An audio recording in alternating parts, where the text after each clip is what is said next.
Candlestick, Monday double right.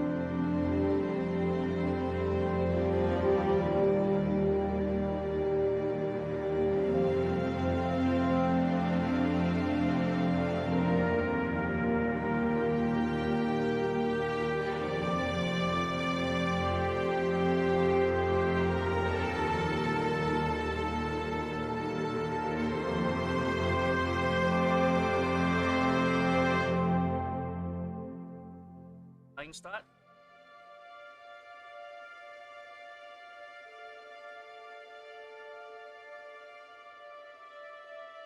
Hi everyone.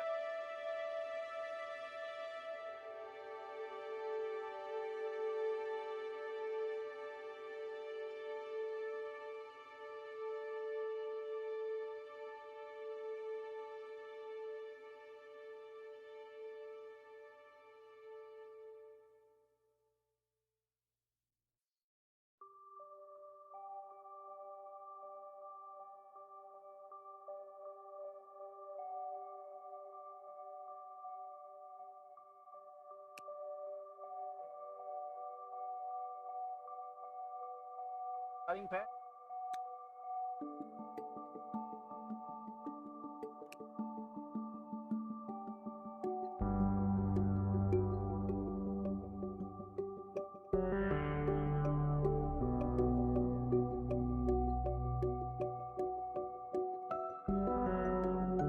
Practice.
Hi.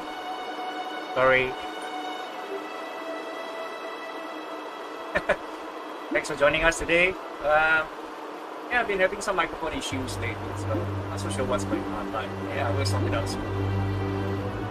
How's everyone today? Hope you're doing well. Happy Monday. First Monday of 2022.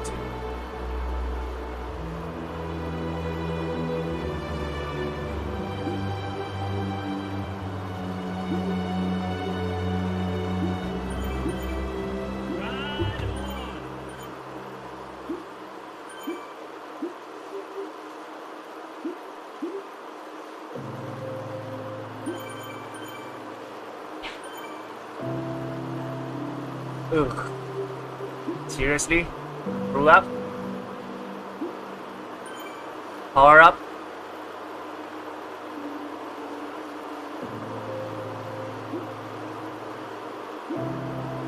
Power up?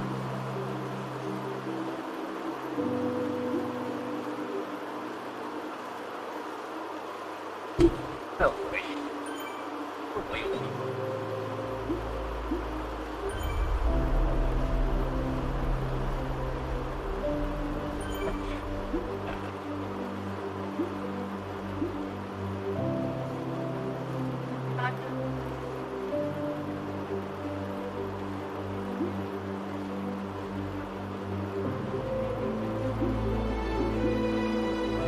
Power up? Not working. Power up?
Okay.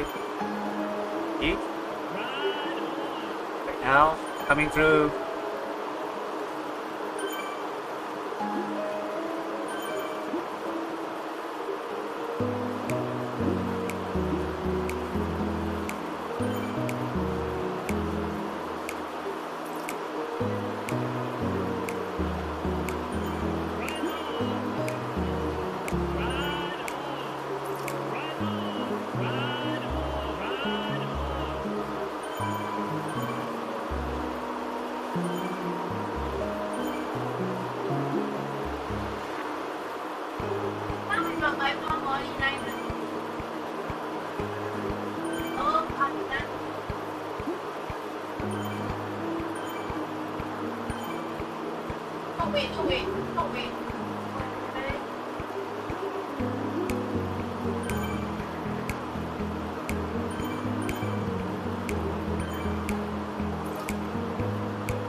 Okay, coming up now.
Cheers.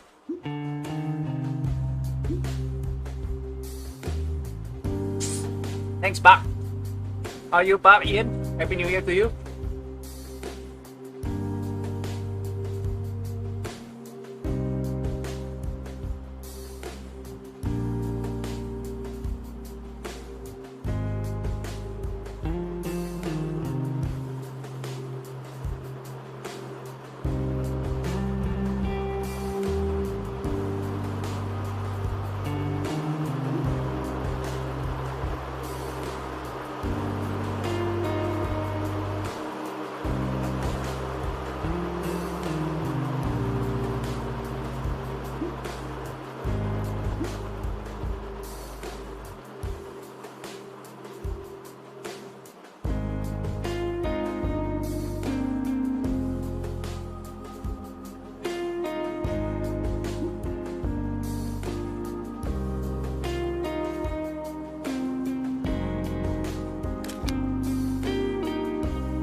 Right now, we just passed Sinclair Oils. Sinclair Oils. Right. As we enter Saddle Springs.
Saddle Springs.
Started Monday.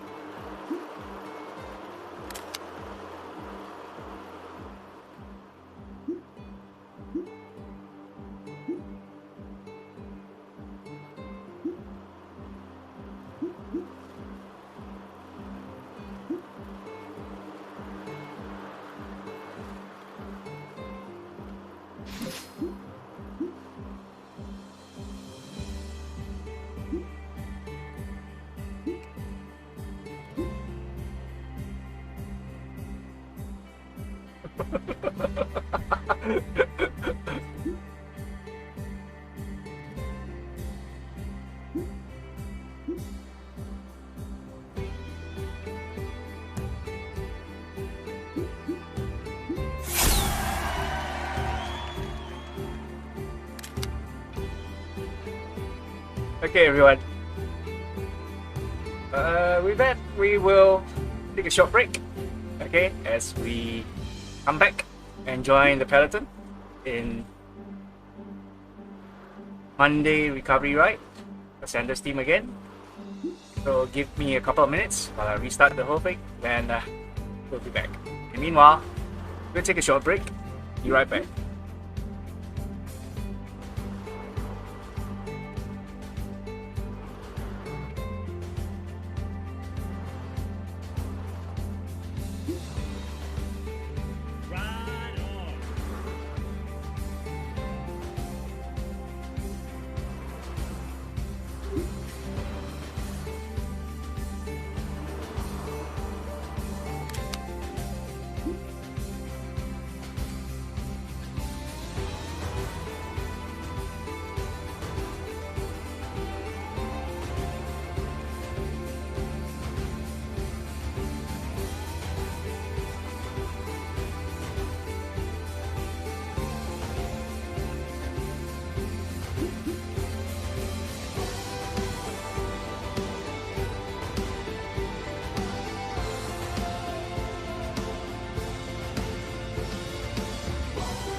Hello?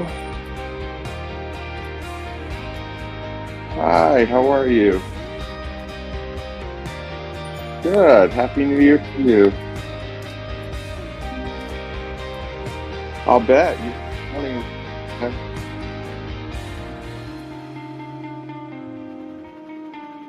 yeah.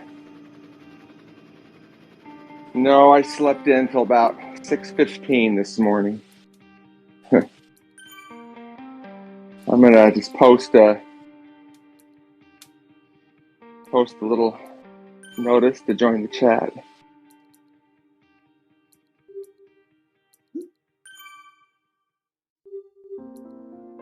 Yes.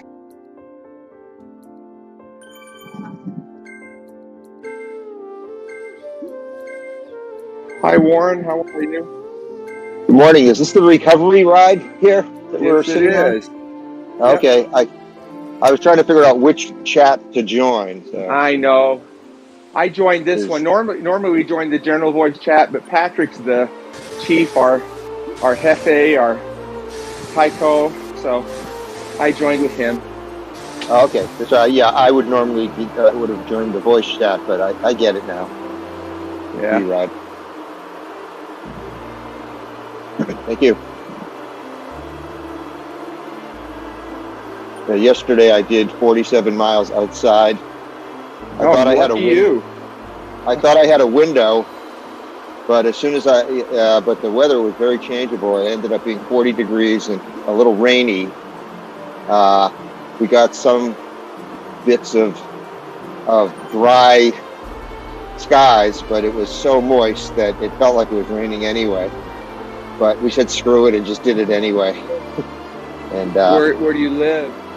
I live in Massachusetts. Oh wow, that's pretty well. That's right. You had this warm. You have probably a storm coming in today. Yeah, today it's 26 degrees out. Yesterday, when I went out to ride, it was about 39, just under 40. Me and a buddy made plans to join up, and the weather looked clear till noon, but then suddenly some rain popped up. But we said screw it, we have the right clothes, and ended up like 3.5 hours. We were riding gravel bikes. The roads are, we had some ice last week, so they threw some salt and sand down. So the good road bike stays in the house. Yes. And 38 millimeter tires make you feel a lot safer too. So. Yeah, I understand that totally. So I'm hoping this.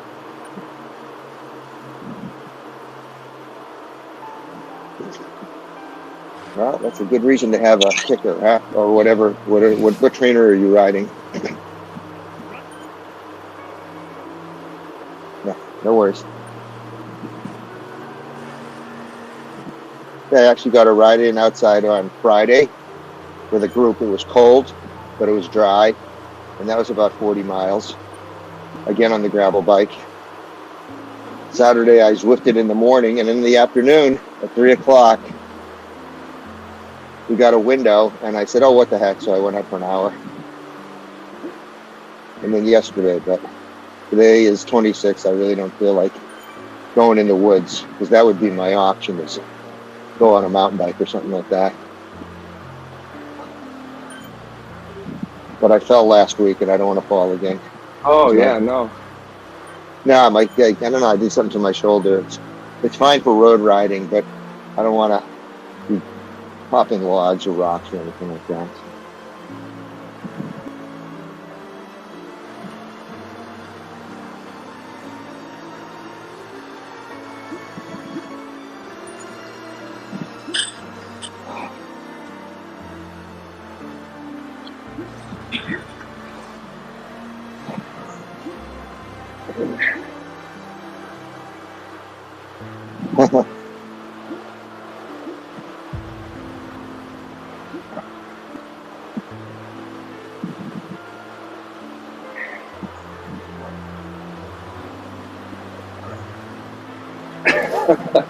Yeah. Wait. How many? What was the ratio again? You're going for?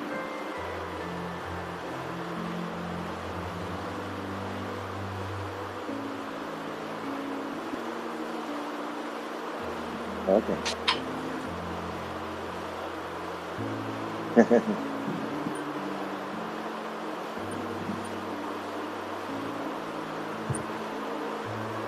Our Patrick, just a point of information. Kindle, everyone was kind of grouping up on Kindle to start this ride because there wasn't a yellow beacon until it defaulted to you.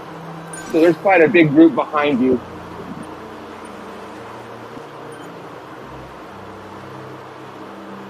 There he goes. He finally got it. I've been seeing messages from you as the yellow leader until just now. So you're way there. Poppy's way ahead.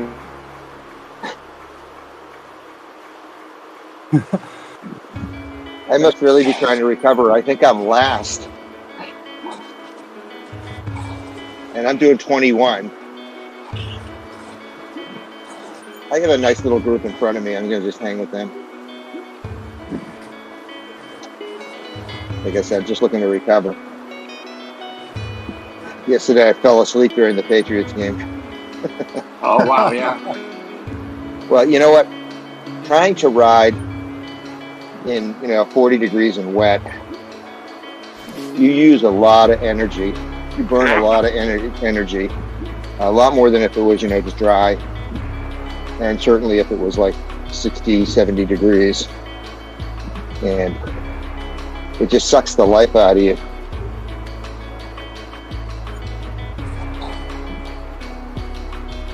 But that looks like maybe it for the week because it's getting pretty cold.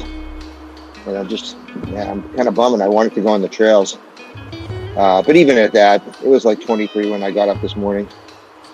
Or well below zero for those of you using the metric system.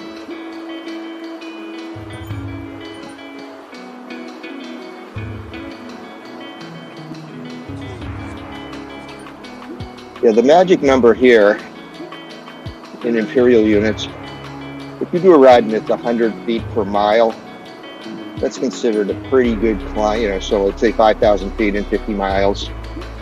But if you go up and do gravel rides in Vermont, where it's a lot of punchy climbs in the Green Mountains, people can do 125, 150 per mile. And that is some serious climbing. It's just up and down. Oh yeah.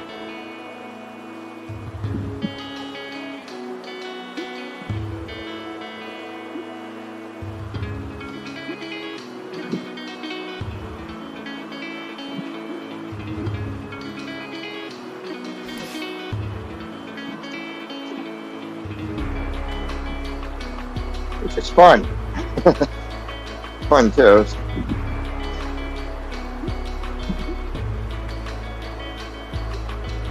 Is that a series?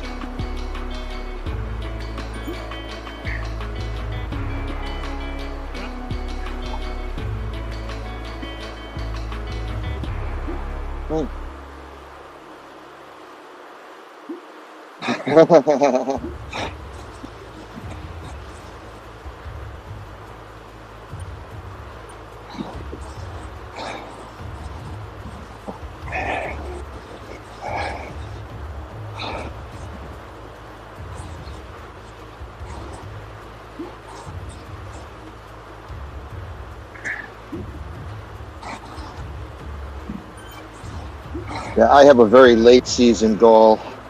I want to spend a week in Spain and ride in the Sierra Nevada. So I'm arranging that. That will be my third of the 3 Grand Tour countries.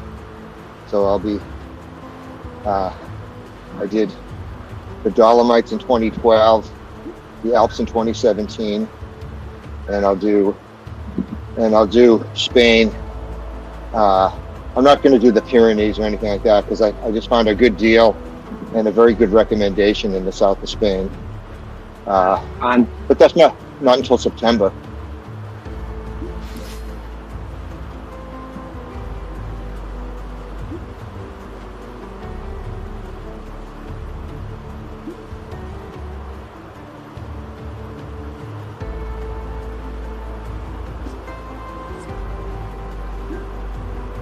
Yeah.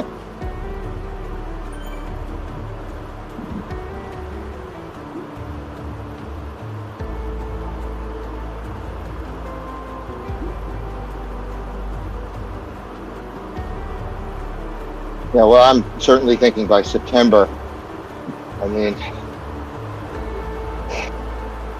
it really depends. I mean, if you're with other people that you feel comfortable with, you're outside for most of the day. I mean, let's face it, if you go on one of these tours, chances are you're on the road 6 to 8 hours. You're eating outdoors, riding outdoors, you know. That seems like a pretty safe activity. The airplane ride, you know, you have to decide. But like I said, that's not for another 9 months. I'm not going to sweat it. And the organizer doesn't even ask for a deposit right now because they don't want to have to go through the trouble of refunding it to you if for some reason they can't hold the event.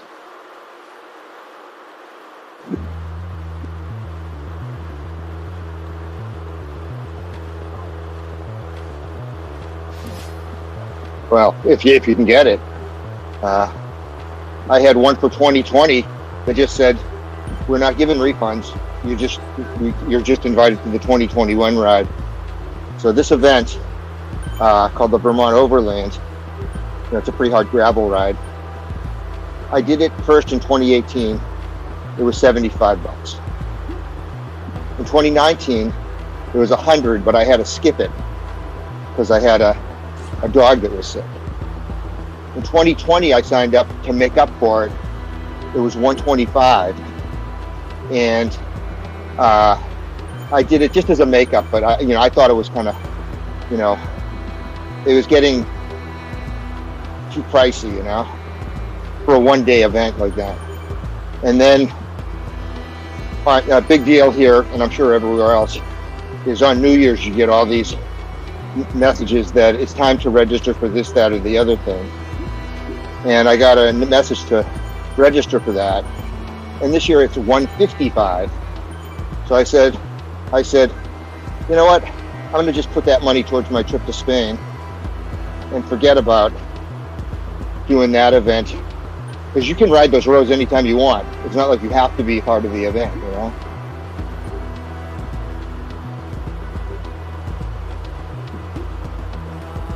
$155 for a 55-mile gravel ride with a burrito at the end. That is the other. Please go ahead.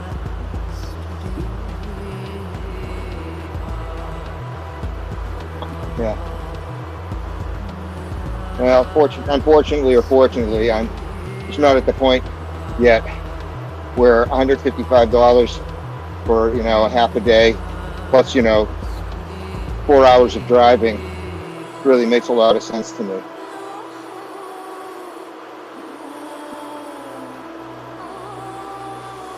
Good.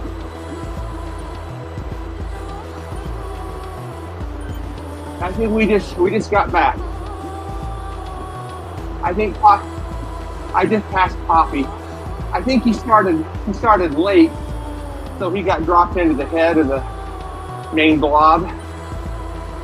So I'm in the blob.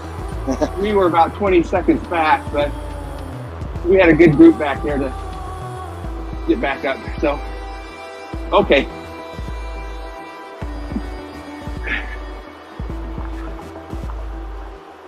Yeah, it is, because I'm in the blob now too myself. So.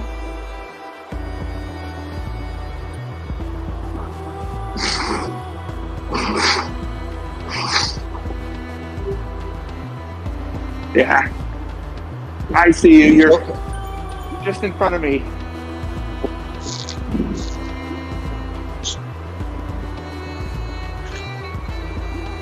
Yeah, ditto. Yeah, I caught up. I'm at 24. I'm going to back it off a little because I do want to recover. Although I think Zwift speeds are a bit exaggerated. Maybe I need to do a little calibration on my clicker. Because you see these speeds that no one, although I guess maybe part of it is that you're always pedaling. Yeah. And we're usually if we're in a group ride, we're in a massive It draft. sucked. Yeah. Yeah, that's why I need to back off. I don't want to go to the front. So Archie, where are you from? Salt Lake. Oh, okay, cool. How's the snow out there? You guys, I heard like Southwest Colorado got dumped on. I know that. Well, we got dumped on, this week and the week before. 2 weeks ago, we got 12 inches at my house overnight, and then had 8 inches 2 days ago. So, yeah, a lot of snow this year. More to come. We have nothing. We have nothing. Ground is So completely dry. A lot of rain last week. So any snow we did have got rained away. I usually get out in the winter, not on my road bike, but on my wife and I have e-bikes. So we'll get out in the winter on them because they're fat tire e-bikes. Yeah. Oh, yeah. Just too much ice on the road right now. I trust myself. Oh, there's an answer to that. Well, studded tires. I'll tell you what, man, it's a game changer. I know. So I live in Massachusetts, but right on the New Hampshire border, and right over the border is where the snowmobile trail network starts. And once we get a foot of snow, they go out with groomers. You know, they have a snowmobile or an ATV that they pull a groomer. Right. And they smooth those trails out to white asphalt. And if it's single track, people have these snow dogs that they, you ride behind, you're standing up, or you're riding on. It's like a sled, and it smooths out single track. And, let's be honest, because of climate change, we're getting a lot of like freeze and thaw cycles. Right. So I've had a fat bike since 2016. I think mine's like 5 years old. It's so old, it's a double, because nobody buys doubles anymore on fat bikes, but it's a Specialized fat boy. And I rode for the first few years just the stock tires, which are pretty grippy, the ground controls. But then we started getting these freeze cycles where the guys with studded tires are going out and you're getting jealous because they're out riding and you can't do anything because you don't want to land, you don't want to hit the deck, because I've done it, and ice hurts. It might actually hurt more than it might hurt worse than asphalt.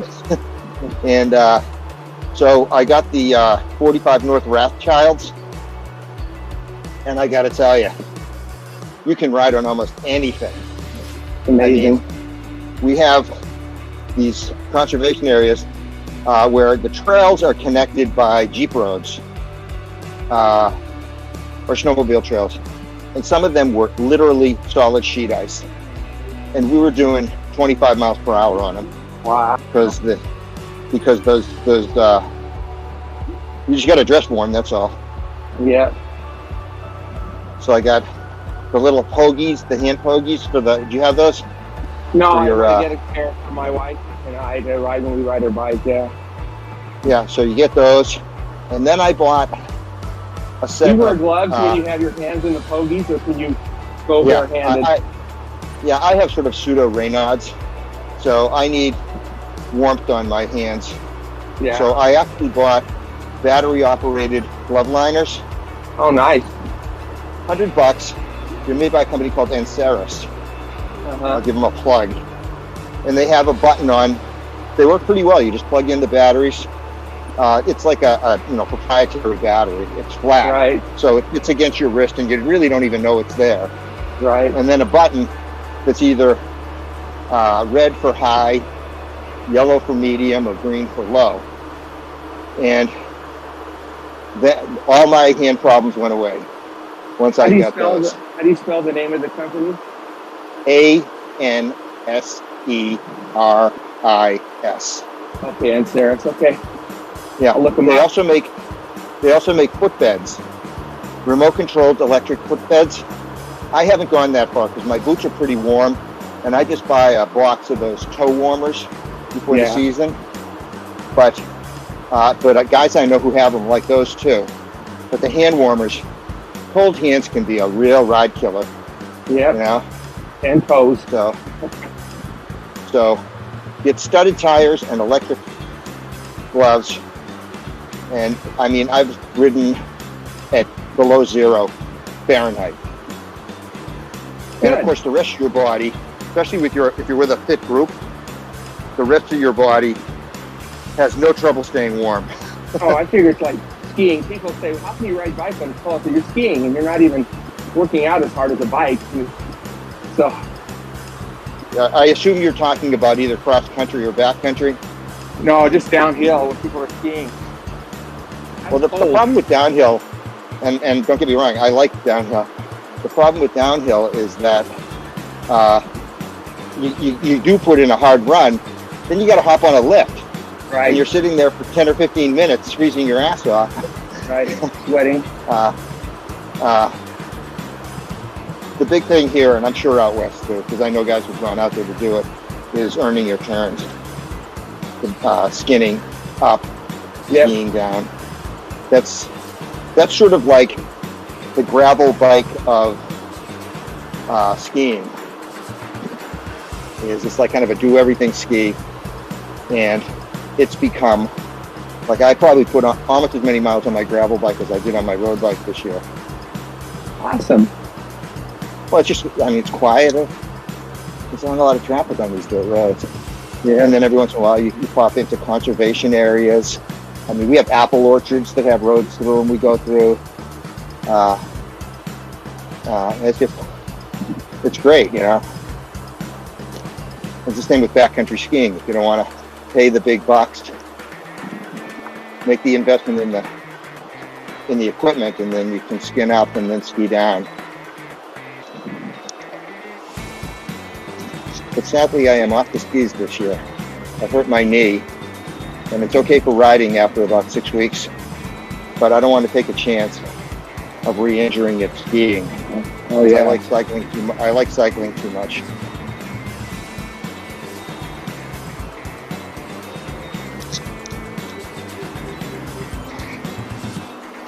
Meanwhile, the dude from Singapore is going skiing. What's this snow? What's this snow?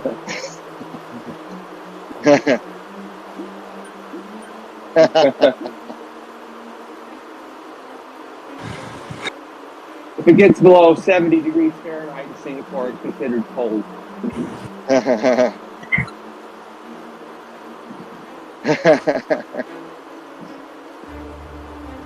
We had a fellow from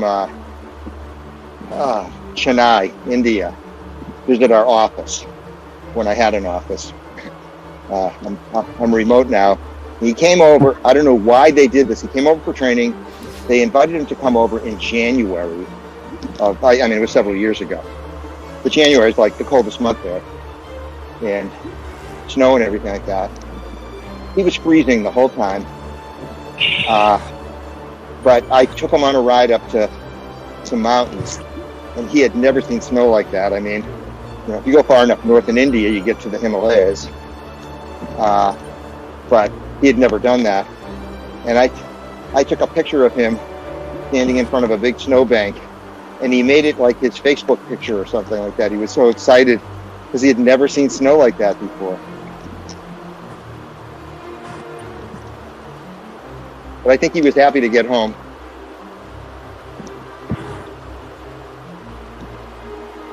Well, he just liked the warmth. Yeah, it's humid there too, isn't it?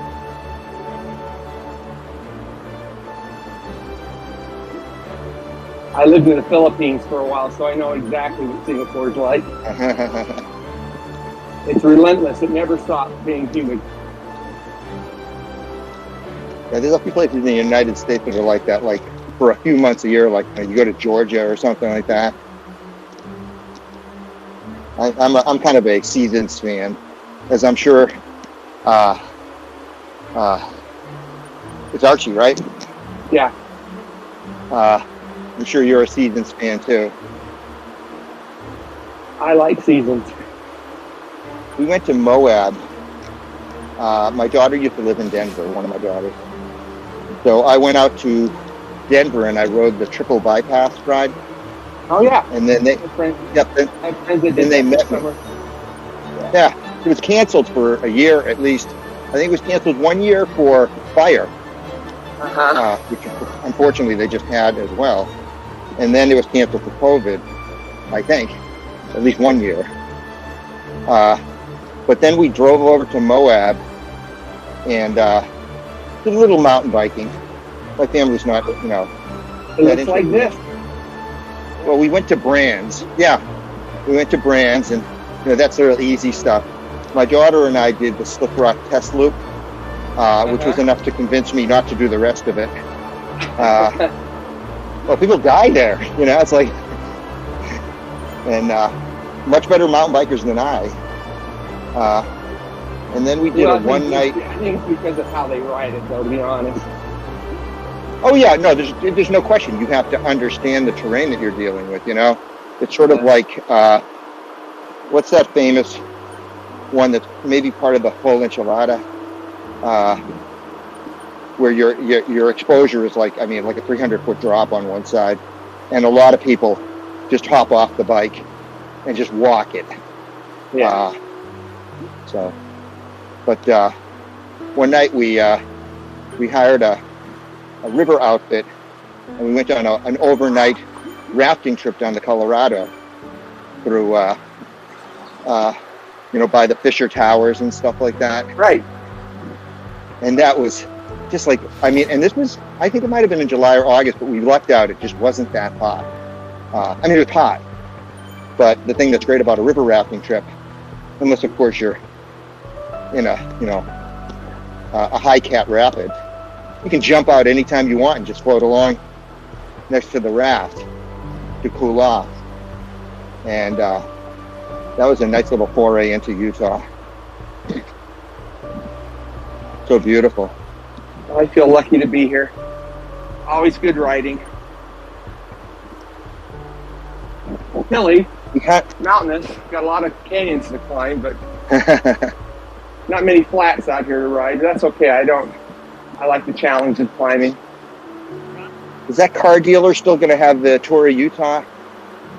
Well, first, the car dealer sold his dealership, Larry Miller. Yeah. Finally. He's been dead for about 10 years. Oh, geez, okay. I didn't know. Sorry, Larry. His son kept it going for a while. But his son's a mess. He's not a business person. He was a spoiled kid that grew up with money. But they still do it. It's called the Tour of Utah. They still have it every summer. I can't remember when they have it. It's kind of developed its own business for it. But did they still call it the Larry Miller? Because No. I remember watching it on NBCSN or something, and every time they said Tour of Utah, they had to precede it with Larry Miller, because the guy paid big bucks to. It was like the Larry Miller Tour of Utah stage winner for the day. Like the Larry Miller King of the Mountains. Taco Bell Fiesta Bowls, he had a lot of money. He started from nothing. Started one car dealership and started buying them out. Owned the Jazz for a long time. Oh, did he? Family sold that. So his wife's quite a person, and she's just doing everything she can to give the money away to good causes now. That's what you want to do with it. Maybe somebody will do that this week when that Powerball ticket or Mega Millions, whatever it is, comes up. It rolled over. It reminds me, I got to buy a ticket today. It rolled over to it's like $500 million now. My wife is recovering from partial knee replacement, so I am on the hook to buy those tickets. And I should have last night. I had to go out and buy her a cane at Walgreens, and I'm like, I'm in the store. I should have bought the ticket while I was there. So I got to run out and do that today. She's doing great, man. She went from crutches to a cane in less than, in like 4 days.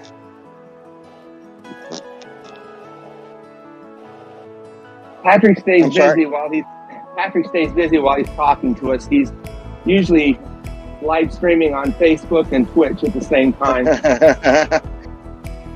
See, this is the thing I like about Discord is I'm not occupied with you know, I'm not trying to text on my phone or do Siri or anything like that. I have Discord going on my iPad, and then I have the companion app going on my phone, and then I got my old Windows 10 PC that's running Zwift to the kicker.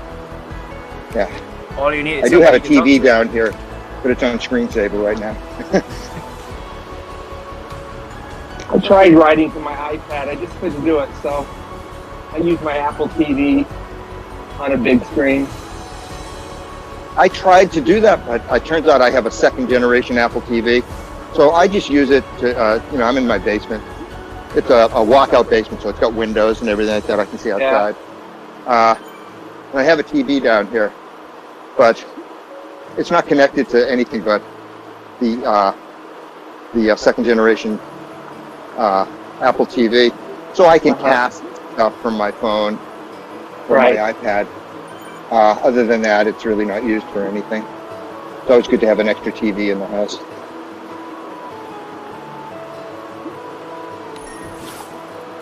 So my wife, you know, other than the fact there's no beach, she'd love to live in southern Utah and go work for that animal rescue organization.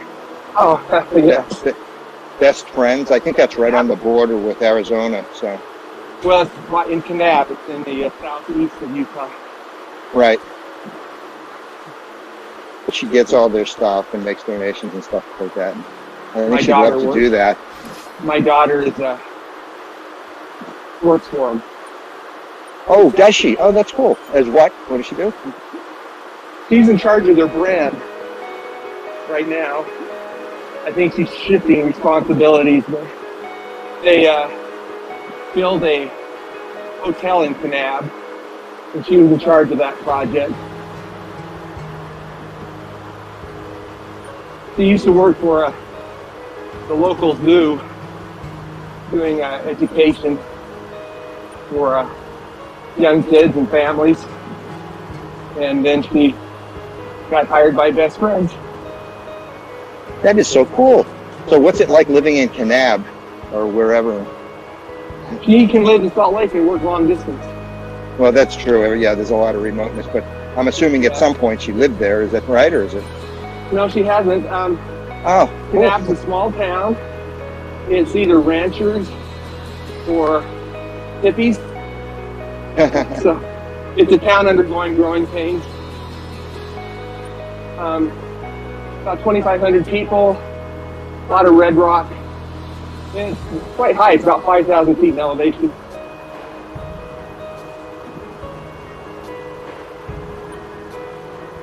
Way back in the day, hour and a half from the Grand Canyon, the North Rim.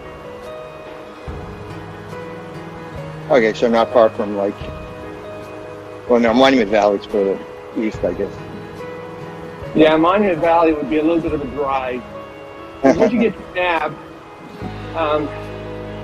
the canyon kind of intercedes, so you'd have to drive either north for quite a while before you went further east, or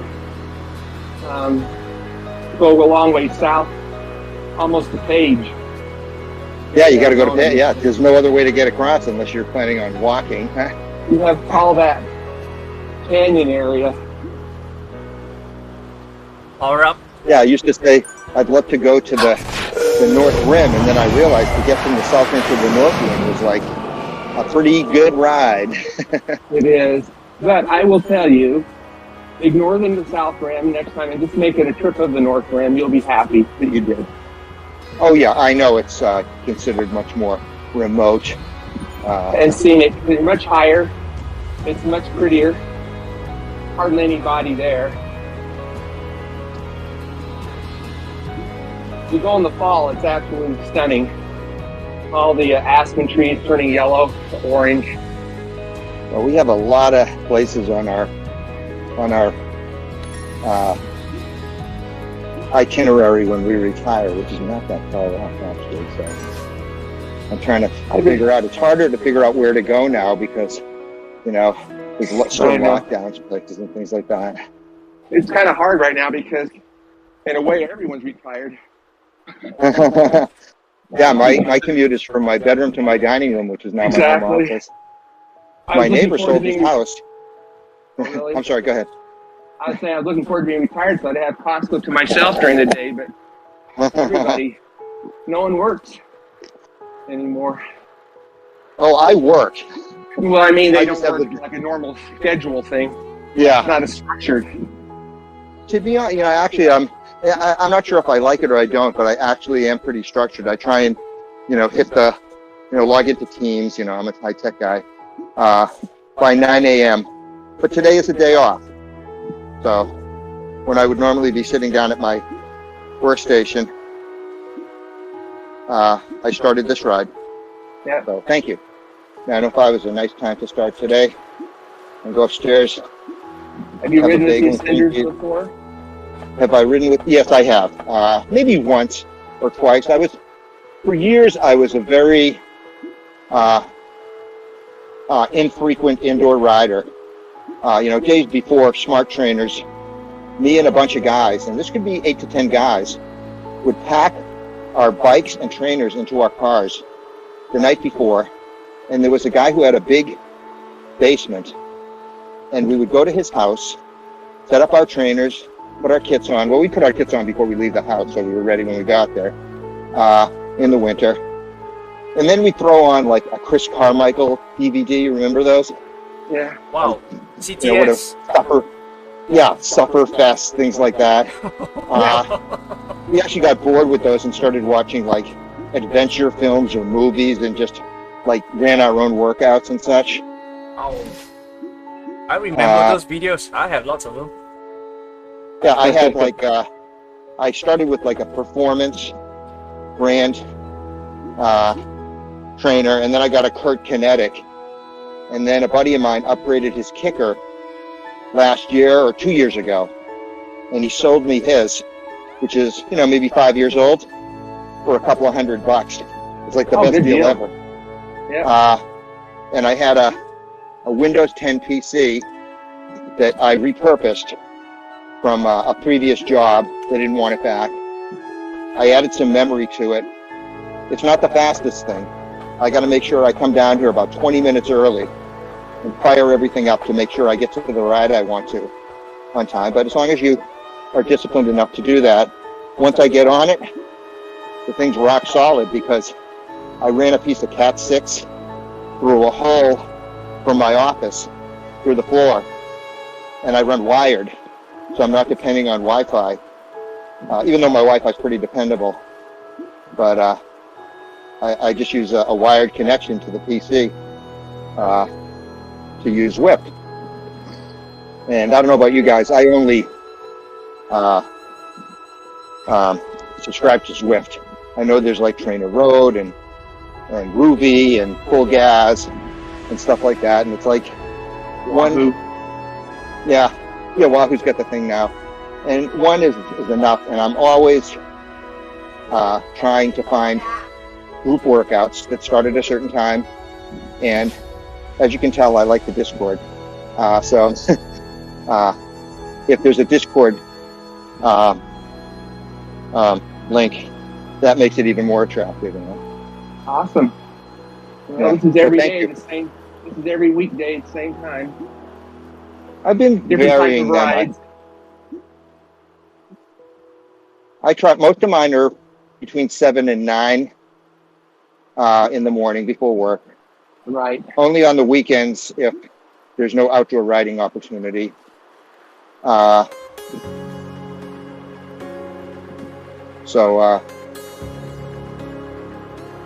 And I've ridden so far. I've been riding. I was on the Zwift beta when I had my Kurt Kinetic, so you didn't really have all the metrics and stuff like that. But you could still ride, and it's certainly a much better experience with a smart trainer. But I've ridden with you guys. I've ridden with ODZ, the Pack, the Herd. A good rider, yeah. That's a good group. Zur, or something like that. If I look at my ZER, I think it is. Yeah, it depends on what I want that day. So if I look at my Discord, I have like, Bandits, which I think is actually, that's somebody else's. The group's not called Bandits, but so I have probably a half a dozen or more Discord channels, and I join one of those rides, on the days that outdoor riding is just not practical. But I'll ride right through the winter. Fat bike, mountain bike, gravel bike. The road bike generally stays in, especially since I bought a brand new one this year. What'd you get? I got a 21 Honda SL. It's an SL6, but I had them strip the frame down. So that was an Ultegra bike with alloy wheels. I had them strip down the frame. They had an E-Force, a SRAM E-Force Axis 12-speed, electronic kit, right, in stock. So I had them throw that on the bike, and then throw on some 37 millimeter Bontrager Pro 7 wheels, carbon wheels. Set up tubeless with 28 millimeter tires, and I just got the handlebars. I had to settle for some 40 millimeter zips. They were like $100 alloy bar. I just got the IsoZone carbon Pro bars for it. So basically, it's an Honda SL7. Yeah. What do you think of the SRAM? Oh, it's great. I had SRAM mechanical before, and that bike probably had 50,000 miles on it. It was a 10-year-old Madone, and it was SRAM Force. Although I had switched a lot of the parts to Rival because they introduced the Y-Fly kit in 2012 or 11, and I was going to the Dolomites. So the Y-Fly kit gave you a 32 in the back. So it was a climbing gear setup. And that only came in either red or Rival, and I decided to go with the Rival. So I rode Rival front and rear derailleurs, and Force shifters and brakes. And the right shifter, the rear derailleur, it failed on me at least twice, I think. It was covered at least once on warranty, but then I had to buy it. And so it was like, I liked the SRAM mechanical, but it just wasn't as dependable as Shimano. But this electronic stuff, have you ridden SRAM ETAP? I have. I just got SRAM this summer. Oh, okay. On a new bike. I was just asking, I'm curious what your experience was with it. So how do you feel about it? I love it. I was an early adopter to the Ultegra Di2, and I prefer the SRAM. I prefer the shifting. I can shift with gloves on. That was one of the big selling points for me, is that because we ride in cold weather, and I'm sure you do too, is the way that the paddles are set up on Di2 is where you have one button on the SRAM, it's actually like a split button on the Di2. Exactly. And if you're riding with winter gloves, it's a little bit of a, you know what I mean. Yep. So I do. I like that, that it's so intuitive, although I will say this. So my gravel bike is Ultegra 11-speed. Let's not even talk about the mountain bikes because those shift in a completely different way. But every once in a while, I kind of forget what I'm on. Yeah. And you just do something. I mean, it's not like dangerous or anything like that, but like you think you're like doing one thing, and like you're going into a harder gear, and suddenly you're spinning your brains out, or the opposite. You get to a hill and you think you're about to spin up the hill, and instead you go into a sprinting gear. But the more you use it, the less likely that is to happen. So to answer your question, I like the SRAM. I was a little disappointed because as they were building the bike, they came out with Rival, which is heavier, but it's a lot cheaper. Yeah. And I think that's going to be a huge winner for them. And I think Shimano's going to come out with 105 electronic as well. and I could have gotten the lighter frame with the rival and had practically the same shifting performance. But I would have waited like a year to get the bike. Right. Because the supply chains are so screwed up.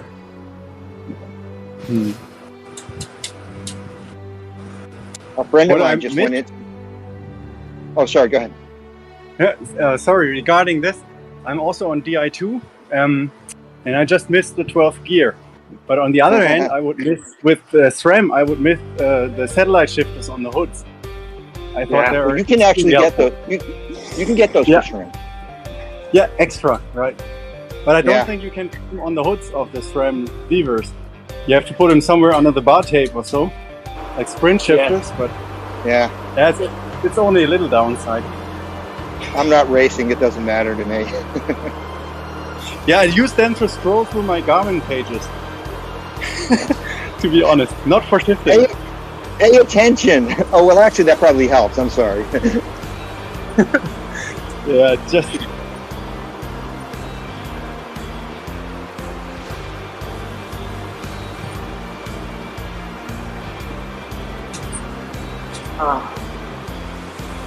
It'll be a game changer. It is. I went to Di2, never looked back. I love electronic shifting. Yeah, I'll tell you one downside on the SRAM 12 speed is, well, of course now they have, you can get a rival cassette, but if you buy the SRAM 12 speed, it's not like it used to be. Like you could buy a Shimano cassette, you could buy a SRAM cassette, you couldn't buy Campy, but now if you have, I have SRAM Force. I don't know if you got red or what, Archie, but which is the more expensive? Is red the most expensive? I have the middle one. Yeah. That Force? Yeah, I have that's what I have, the Force. And the replacement cassette is $185. So make sure, but the chains are cheap. So make sure you change swap out the chains frequently, and your cassette will last. Yeah. But now you can actually buy the rival cassette. If you don't consider that a downgrade, you can buy the rival cassette, and that will work. But you can't. But there's no more like swapping between Shimano and SRAM. And although I don't know if that's going to be true with Shimano 12 speed, if those are going to be interchangeable.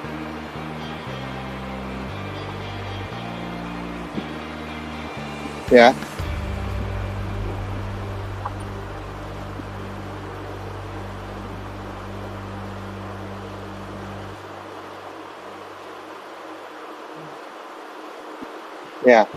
Yeah, 9, 10, 11. I mean, I sometimes, sometimes you just bought what you could get. So, but I was pretty much always buying SRAM cassettes because they were less expensive and they worked fine. But if I had to, I would get, a Shimano chain or cassette or something. But with this stuff, with this Force stuff, you're kind of locked into getting the Force stuff. Well, there's nothing wrong with that. I mean, so once a year or once every other year, you have to drop some cash, on it, And since I started riding a lot of gravel and more trails, my road bike stuff lasts longer. Because it used to be I'd ride like 6,000 miles on my road bike, and now I'm riding 4,000 on the road bike and 2,000 on the gravel bike. So the components last longer, Yep.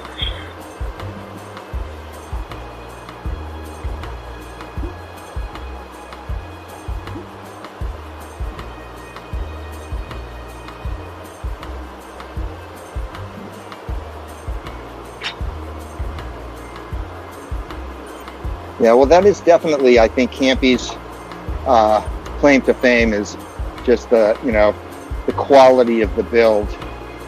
And like I said, I thought SRAM mechanical was pretty unreliable. I mean, I like riding it. I like the way it shifted, the double tap and stuff like that. But the stuff, like I said, that front shifter failed on me a couple of times. And I never had that happen on a Shimano shifter.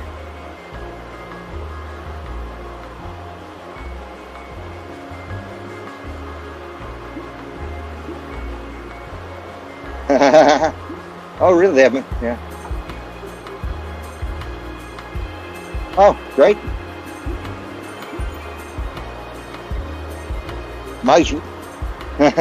Oh, yeah, well, everything's getting cheap. I mean, like I said, SRAM came out with the rival ETAP.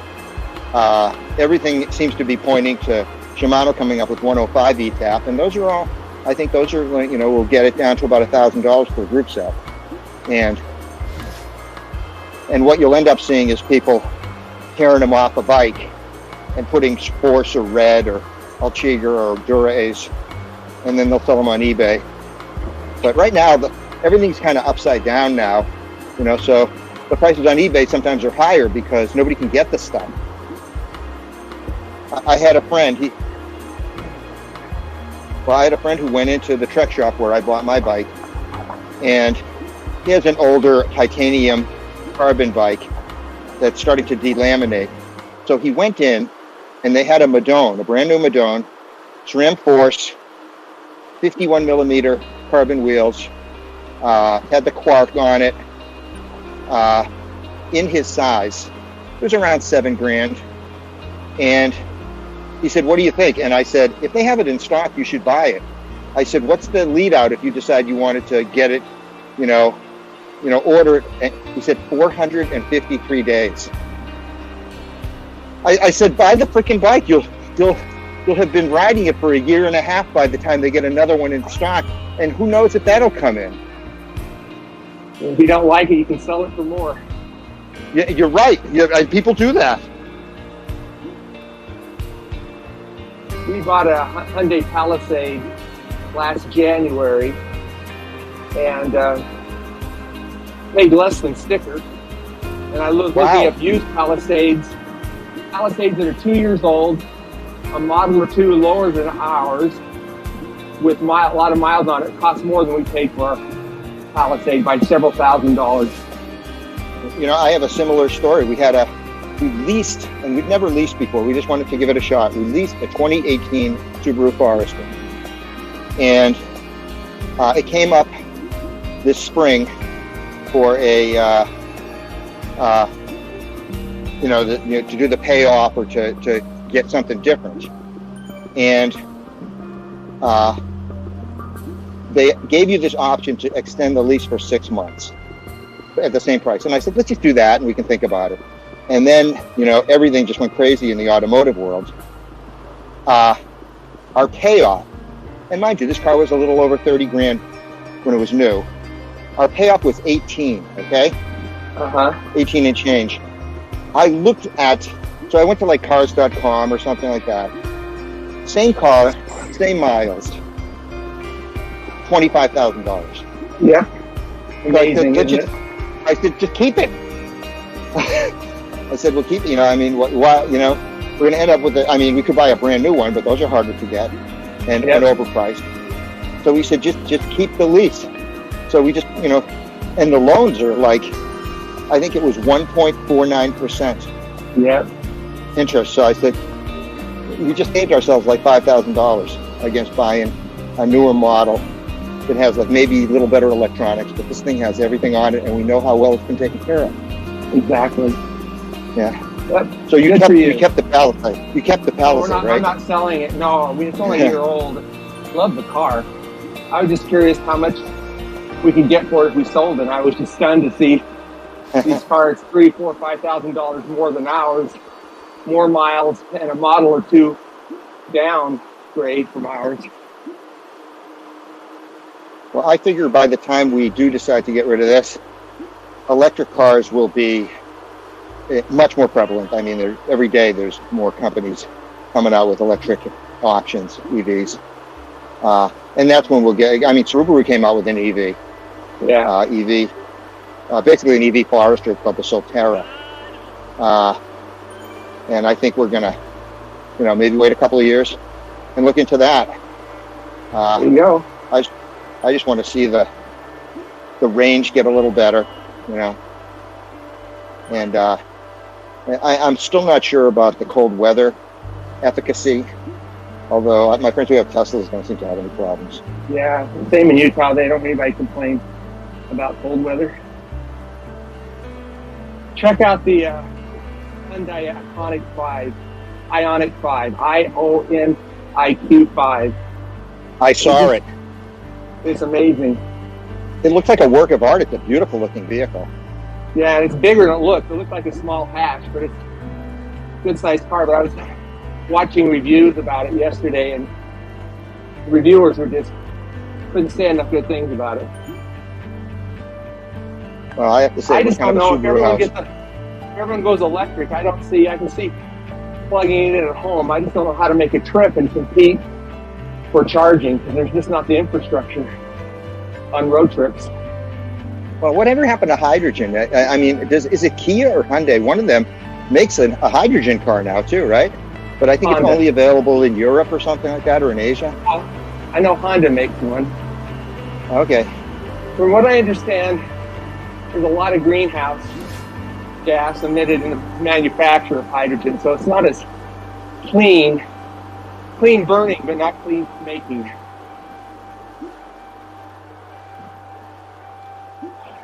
Well, for now, I'm on gas. What do you pay for a gallon unleaded there, by the way? Costco is $3.25. That's almost exactly what we pay here. That's about what we pay here. Actually, the warehouses are cheaper than $3.25 here, because I think we're a little closer. But on the street, it's about $3.50. Yeah. And it's interesting because we have refineries 10 miles away, but Utah's always more expensive for some reason. Well, luckily, I don't have a commute. In fact, last time I got an oil change, I've had like 2 oil changes in the last 18 months. They said, try and drive the car a little more, or else you're going to build up sludge in the crankcase. Out in Utah, we don't have that problem. Everywhere we go, it's typically a drive. Oh, that's true. Well, I mean, I live in a pretty rural town, but even at that, we don't have to travel too far. I used to live in Santa Fe.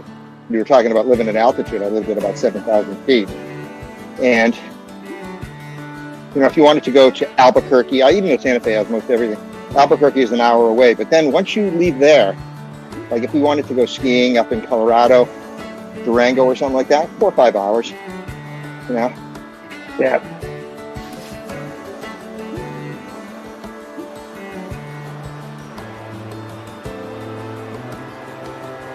Well, that's really cool. Your daughter works for that best friends thing. Oh, yeah. I'll have to remember that. I'm telling you, my wife's been talking about working there. I'll have to tell her to look and see if there's any remote jobs. She was a veterinary nurse, but she she gave that up. The pay was not great. Yeah. And she's been a school secretary for like 15 years, 20 years, which is certainly more lucrative. It's not it's not like engineering money, but it's it's fine. But she'd love to work with animals. I have a friend who actually retired from high tech when he was 57. Bought a log home in Vermont, and he volunteered for an animal shelter. Became the treasurer because he's good with a buck, and now he's the president. And he's president. It's actually a pretty large animal shelter. Oh, that's awesome. So that's his retirement gig. Unpaid. Yeah, it's really awesome. Well, yeah. I mean, for myself, I'm a volunteer feeder around my area of cats. That's what we only have here. Yeah. So I just walk around the neighborhood, I see a stray, I just feed. Yeah, that's what I do after work. Kind of therapeutic. Cool. Yeah, I love animals too. That's so nice of you. Well done. Yeah, he loves it. It's like it gives him it gives him a reason to get up in the morning. His wife is still a registered nurse, so she gets benefits and stuff like that for them. But he put in his time, saved his money, started having health problems, and decided just to retire, sell his house in Massachusetts, and move to Vermont, which is just beautiful. It's like Utah, only with a lot more green.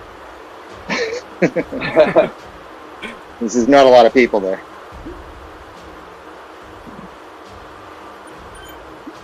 Wow. Well, can you believe it too? As we were chatting and you guys were chatting, it's already an hour. Yeah, gotta love the Discord. Wow, time flew Yeah. by. I think my bagel is going to be waiting for me when I get upstairs. Well, I'll be back. Hey, Nice talking to you guys. hey. Nice to have you here. Thank you. Thanks for hosting. Is Ascenders is that your club, Archie? Or No, Patrick started it. out of where? Singapore. Patrick started Okay. in Singapore. Okay, so it's from Singapore. Okay, I get it. Okay, well, thank you very much. My pleasure. It's great that you came along. Yeah, and Take care, what? I gentlemen. was so engaged, I never turned on my heart rate monitor. Have a good one, guys. Happy New Year. Happy New Year. All the best Bye. ahead. Thanks. Thank you. Well, Archie, Patrick, take care. We'll see you later. later, I guess. I'll just lead the after party. You're doing a lot of riding today. Yeah, I climbed the volcano twice before joining the easy ride. Oh, good. Yeah. Hey, Patrick, is the volcano the easiest way to get elevation from a standing start? I'm looking for ways to get climbing without a lot of lead in before the climb. Okay, volcano is about 144 meters vertically. Now, I'm trying to miss out. I don't mind the climb. I don't want to do a lot of lead in before the climb, you know? Yep. So I'm just trying, what's the quickest ride to start climbing? Okay, two climbs you can think about is the volcano climb. You know, you just ride to the volcano and just keep climbing, come down, climb, and come down. The other one is the standard Healy ride in Watopia. What's it called? Watopia Healy climb. I can't remember exactly how high it is, but it's about into the hundreds. Okay. Yeah, so you just go up, come down, go up, come down. That should be easy enough. Yeah. Yeah. I did Road to the Sun the other day, but it was a lot of, I had to go about a half hour before it started climbing. So I just want to start climbing right away so I can get climbing, feet in, elevation. Right. And awesome. That should balance things up. In fact, that's what I did. That's why I went to do the ADZ on the first day.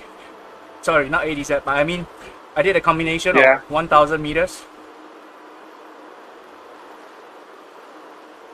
That's what I want to do. I just want to do some more climbing so I can get ready for the spring.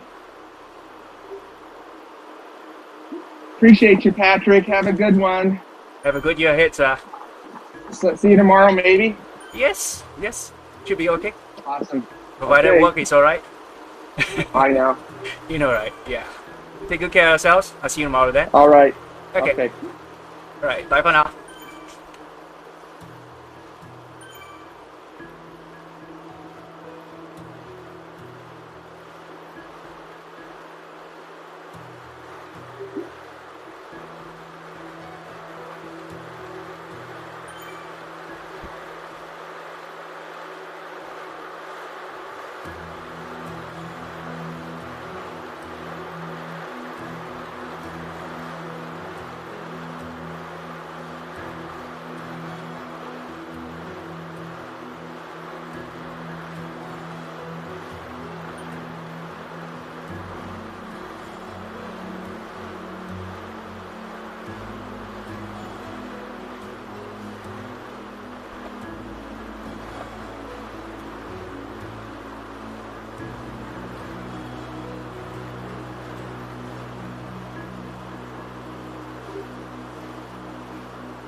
Hardy now?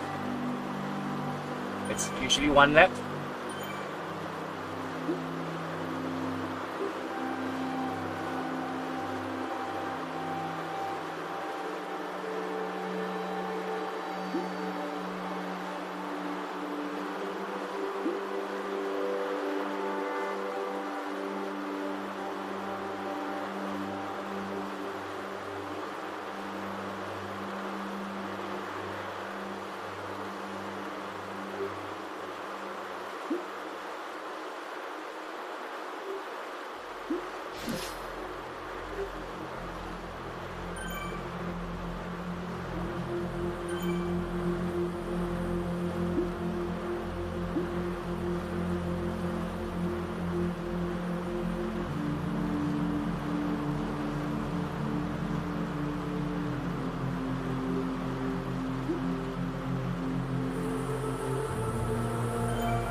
Now coming down Oasis, you can see one set of fossils there on the right side of the wall. Let me just show you all the other 4 sets of fossils, if it's clear enough.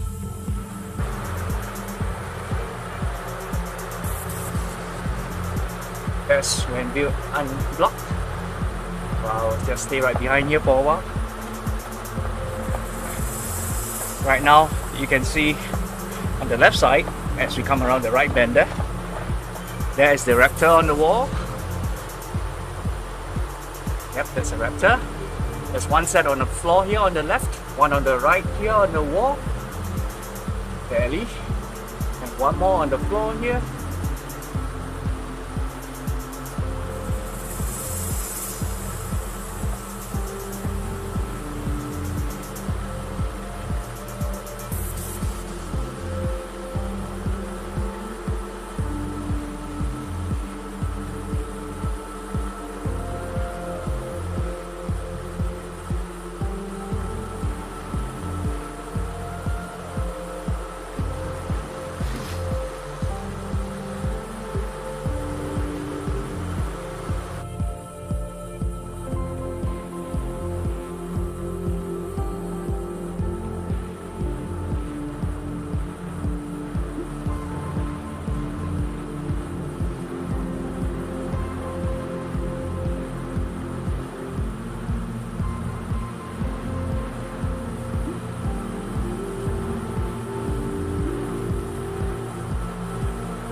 And that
Buttery smooth.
Power up.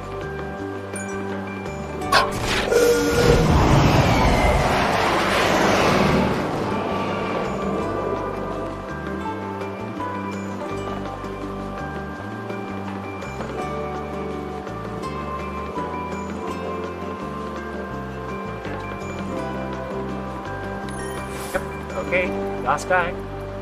Good.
blessed year, everyone. Thank you so much for joining us, being us as part of your day to start 2022.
So much, everyone, for joining us for Sanders team Monday double rides.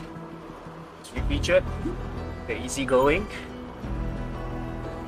slow row, followed by Monday recoveries for a structured recovery ride. Bit pacey, yes, I know, but there's a structure to it. It's not meant to be all out in any way. Recovery isn't meant to be hard, it's meant to be purposeful, helpful.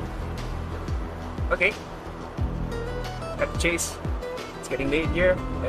Yeah, it's more than midnight. Sorry, 11 p.m. Thank you for having me. If you like my streams, remember to subscribe, like the videos, if you'd like to see more content like this. And with that, have a good 2022. I'll see you soon, and goodbye for now.